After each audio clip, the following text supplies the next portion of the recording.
Un des sommets du sermon sur la montagne dans l'évangile de Matthieu est l'enseignement de Jésus sur la prière.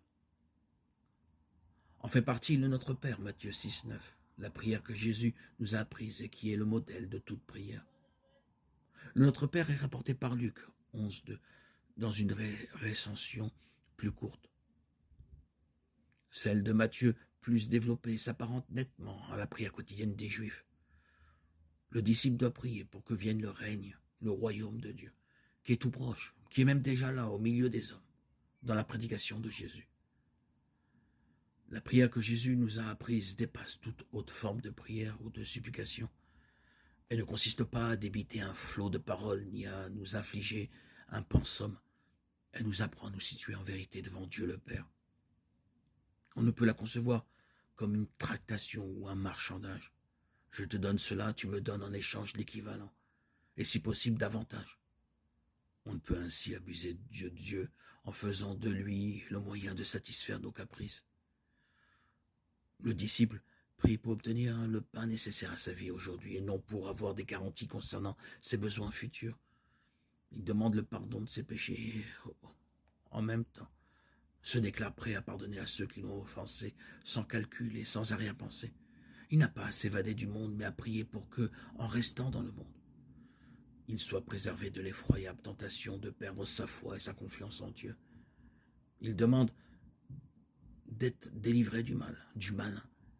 Celui qui, se conformant au conseil de Jésus, prie pour que vienne le règne de Dieu, se soumet déjà par le fait même à ce règne et se dispose à témoigner dans sa vie de cette royauté de Dieu sur ce monde qui est le sien.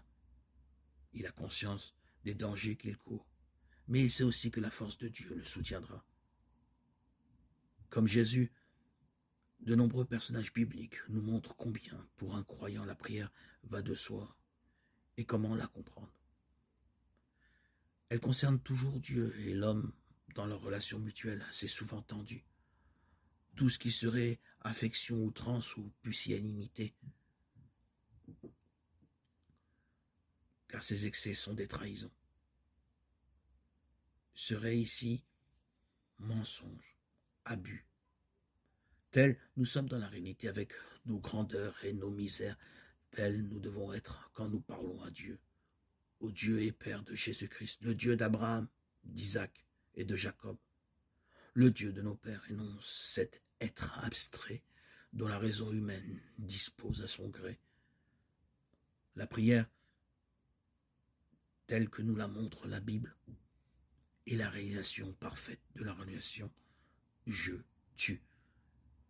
C'est un combat, une lutte, une contestation entre l'homme et Dieu.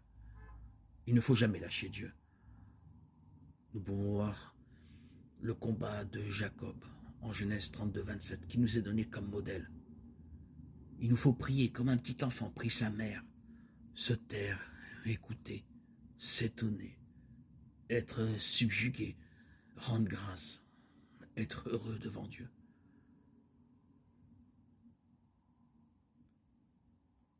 Qu'est-ce que je fais quand je prie? J'expose mon âme aux rayons du soleil.